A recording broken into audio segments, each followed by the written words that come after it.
বাংলাদেশের আর্মি কিংবা আমাদের সামরিক বাহিনী ইচ্ছে করলে এই চিকেন নেক যদি আমরা কাট অফ করে দিতে পারি, ইন্ডিয়ান 7 সিস্টার তারা না খেয়ে মরবে।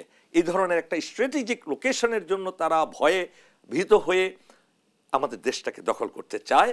বলছিলাম যে একটি কুচক্রী মহলের নানা ধরনের অপতৎপরতা আমরা গণ অভ্যুত্থানের পর থেকেই দেখে আসছি। সেই সঙ্গে আমরা ভারতীয় গণমাধ্যমের যদি আমরা অপপ্রচার বলি, সেই সঙ্গে সবশেষে আমরা দেখলাম যে ইসকনের পক্ষ নিয়ে ভারতীয় পররাষ্ট্র মন্ত্রণালয়ের বিবৃতি এবং বিজেপি নেতার হুমকি, সবকিছুর সমীকরণটা মেলাতে চাই।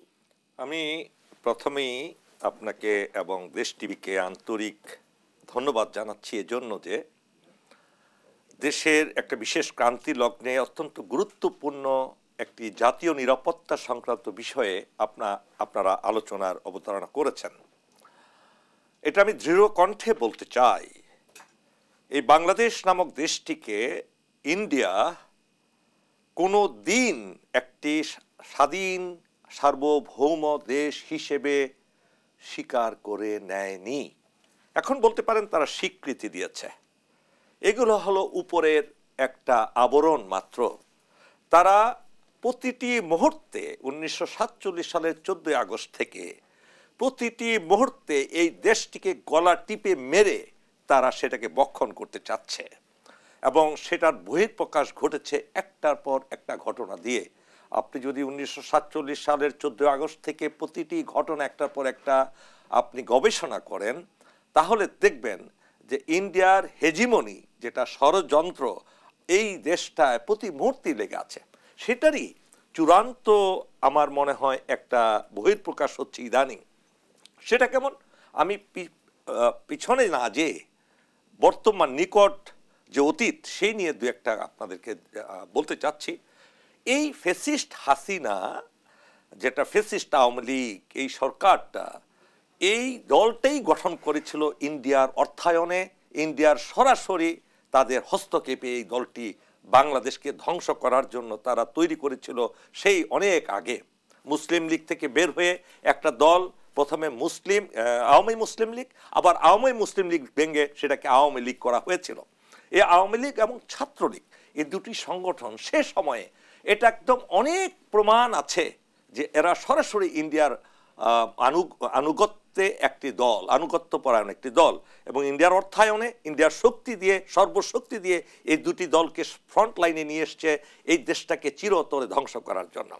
শুধু এখানেই শেষ নয়, এদের ভিতরে অসংখ্য ইন্ডিয়ান এজেন্ট তারা প্রবেশ করিয়েছে। এমনকি আপনি মিডিয়া জগতে যদি আজকে আমরা আসি, বিগত 15-16 বছরে বাংলাদেশের প্রত্যেকটা মিডিয়া তাদের অনুগত হয়ে কাজ করেছে বাংলাদেশকে ধ্বংস করার জন্য। সেটা আমরা প্রমাণ পেলাম কখন, যখন এই ছাত্র এবং জনগণ মিলে যখন একটা অভ্যুত্থান ঘটানো হলো। এখন সর্বশেষ যে ঘটনাগুলো ঘটছে, আমি বলতে চাই হাসিনা এবং ফ্যাসিস্ট হাসিনা এই দেশটাকে কোনো দিন ভালোবাসতে পারেনি। সে এসেছে এই দেশকে তার বাবার প্রতিশোধ নেওয়ার জন্য, হত্যার প্রতিশোধ দেওয়ার জন্য। এটা গোপন নয়, এটা সে লন্ডনে বসে সাংবাদিক সম্মেলনে সেই কথাটি বলেছে। এবং তার প্রত্যেকটি কার্যক্রম, এক একটি কাজ হলো এই দেশকে চিরতরে ইন্ডিয়ার হাতে তুলে দেওয়ার জন্য। আসুন কিভাবে সেটা, তার দল বাংলাদেশের মানুষকে সর্বপ্রথম দ্বিধা বিভক্ত করে, দুই ভাগে বিভক্ত করে ফেলেছে, স্বাধীনতার পক্ষ এবং স্বাধীনতার বিপক্ষ। এটা এমনভাবে করেছে, এমনভাবে করেছে একজন আরেকজনের কথা শুনতে পারবে না, একজন আরেকজনকে সহ্য করতে পারবে না। এই ধরনের সিচুয়েশন প্রত্যেকটা প্রতিষ্ঠানে করেছে, স্কুল কলেজে করেছে, সর্বত্র। এটা গেল একটা দিক। তারপরে সর্বপ্রথম যেই জায়গাটা হাত দিয়েছে হাসিনা, সেটা হলো বিচার বিভাগকে ধ্বংস করেছে। সে বিচার বিভাগে তার অনুগত লোকগুলোকে নিয়ে সে তার ইচ্ছা মতো সেখানে নিজের লিখিত রায় শুধু বিচারপতিদের দিয়ে স্বাক্ষর করিয়েছে। এখন এই পরিস্থিতি যে সৃষ্টি হয়েছে, এটা আরও বিশাল পরিকল্পনার অংশ। সেটা কেমন, তারা জানতো একসময় দেশের মানুষ তাদের কথা শুনবে না, তারা বেঁকে বসবে, তারা প্রতিরোধ গড়ে তুলবে।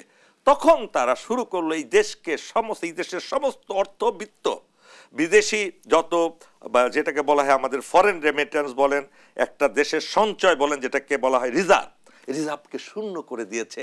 এই রিজার্ভের সমস্ত টাকাগুলো হাসিনা এবং তার দলের লোকেরা তারা এটা বিদেশে পাচার করে সেই অর্থকে এখন ব্যবহার করছে এই দেশকে ধ্বংস করার জন্য। সেই অর্থের মাধ্যমে ইসকন এবং অন্যান্য যে সমস্ত মাইনরিটি গ্রুপের যেগুলো যারা দেশকে ভালোবাসে না, তারা এই অর্থের মাধ্যমে দেশের মানুষকে প্রতারিত করছে, অর্থের লোভ দেখিয়ে আন্দোলনের কথা বলছে, ছাত্রদেরকে প্রতারিত করছে।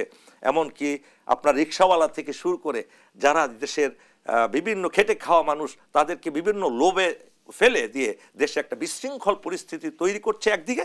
আরেকদিকে ইন্ডিয়ার সাথে হাত মিলিয়ে আবারও এটা করদ রাজ্য হিসেবে প্রতিষ্ঠা করার জন্য তারা করছে কি, বাংলাদেশের দুটো ইম্পর্টেন্ট জায়গা আছে, চিকেন নেক বলা হয়, আপনারা হয়তো নাম শুনেছেন কিনা জানি না।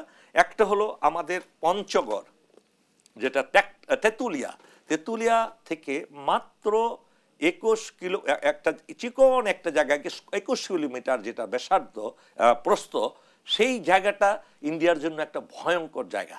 কেননা আমাদের বাংলাদেশের আর্মি কিংবা আমাদের সামরিক বাহিনী ইচ্ছে করলে এই চিকেন নেক যদি আমরা কাট অফ করে দিতে পারি, ইন্ডিয়ান 7 সিস্টার তারা না খেয়ে মরবে। এই ধরনের একটা স্ট্র্যাটেজিক লোকেশনের জন্য তারা ভয়ে ভীত হয়ে আমাদের দেশটাকে দখল করতে চায়। এবং এটা হলো একটা চিকেন নেক। আরেকটা চিকেন নেক হলো আপনারা মুহুরী নদী, যেটা আমাদের চিটাগংকে বাংলাদেশের সাথে একটা আলাদা করে দিয়েছে। এই অংশটুকু খুবই অল্প জায়গা, সেখানে হয়তো আপনারা শুনেছেন ইকোনমিক জোনে যেটা ইন্ডিয়াকে একটা বিশাল জায়গা দেওয়া হয়েছে এবং সেই জায়গার সাথে কানেক্টিভিটি করে একটা ব্রিজও তৈরি করেছে ইন্ডিয়া থেকে। এই জায়গাটা থেকে তারা ওই অংশটুকু আলাদা করতে চায়। তাহলে কি হলো, আমাদের মাথা এবং আমাদের পা দেহ থেকে আলাদা করে বাকি অংশ, যেটা আমরা কুরবানিতে গরু জবাই করি, সেই গরুর আগে পা কাটা হয়, মাথা কাটা হয়, তারপরে বডিটাকে আমরা টুকরো টুকরো করি।